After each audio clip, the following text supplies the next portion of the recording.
جب ہم رشتے طے کر رہے ہوتے ہیں تو ایک دوسرے پر بھرم رکھتے ہیں، جس سے یہ لگ رہا ہوتا ہے کہ یہ بہت سارے صاحب استطاعت ہے۔ جب رشتہ کی بات چل رہی ہوتی ہے تو اس وقت وسعت سے خرچ کر رہے ہوتے ہیں، پھر اس کے بعد جب خاتون گھر آ جاتی ہے تو پھر حقیقی چہرہ سامنے آتا ہے اور نقاب اترنے لگتے ہیں، اور پھر پتہ چلتا ہے کہ یہ تو معاملے کچھ اور ہیں۔ تو ایک تو خاتون کو،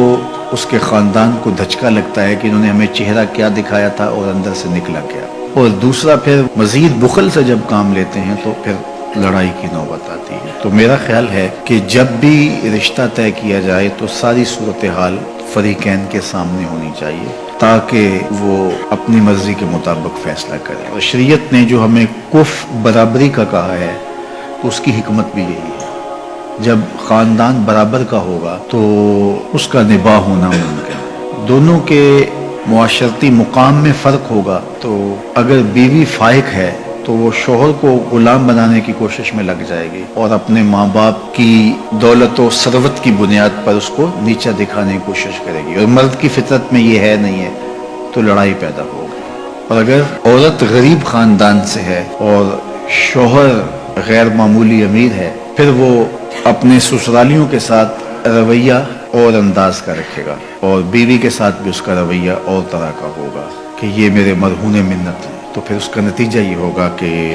بودھ بڑھتا چلا جائے گا اور خاندان ٹوٹ جائیں گے۔ اس لیے اپنے جیسے لوگ ہی تلاش کرنے چاہیے تاکہ یہ بودھ درمیان میں نہ ہو۔ اسی طرح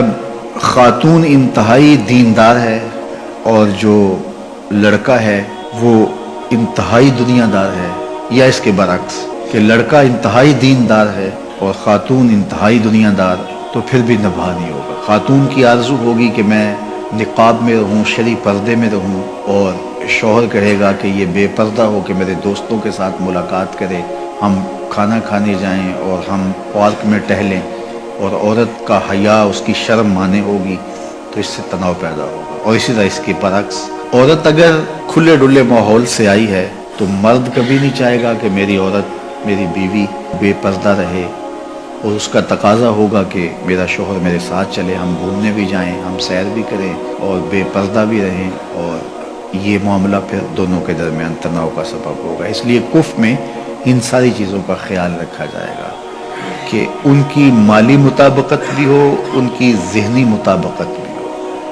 شرعی اور ذہنی مطابقت ہوگی، تھوڑا بہت فرق جو ہے وہ پاٹ لیا جاتا ہے، لیکن جو زیادہ فرق ہوتے ہیں ان کو دور کرنا مشکل ہوتا ہے، اور یہ تناؤ کا، الجھاؤ کا سبب اور ذریعہ ہوتا ہے۔